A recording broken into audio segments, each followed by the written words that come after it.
po një alternativë që është në tavolinë dhe që mundet me jap zgjedhje.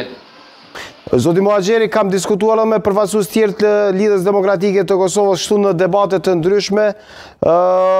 Tani po i bie si ka numrat vetëvendosje, a i ka numrat pjesa tjetër apo si ka numrat kërkush në këtë moment? Jo, në konstelacionin që është kriju, domethënë me 110 deputet, i bjen që njëna pari ka 57, pala tjetër mund të pas 53, 54, në mundësin më të madhe me lëviz gjanat me shku deri në 59.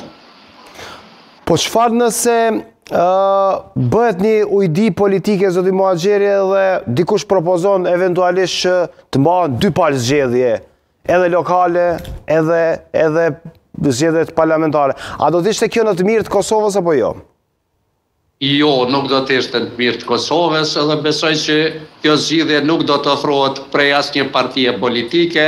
I takon atij që i ka fitu mas shumë t'i vota me jap zgjedhje, nëse si jap zgjedhje, vazhdojmë qështu deri vitin tjetër. Deri vitin tjetër?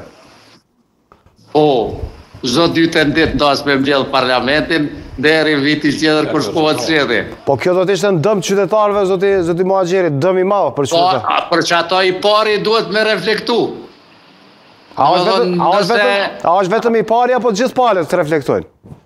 Jo, i pari, se i pari të takon me ndru kandidatin edhe me ofru alternative në cila mundet me zgjedh kryeparlamentarin edhe me bo qeverin. Kjo për i bie që nëse ndron kandidatin në vetëvendosje, ju do ta votonit? Do ta zhbllokonit situatën? Jo, nëse votojnë, po ja votojnë ndështë ata tjerë që i ka për ata tjerë ja votojnë, okej.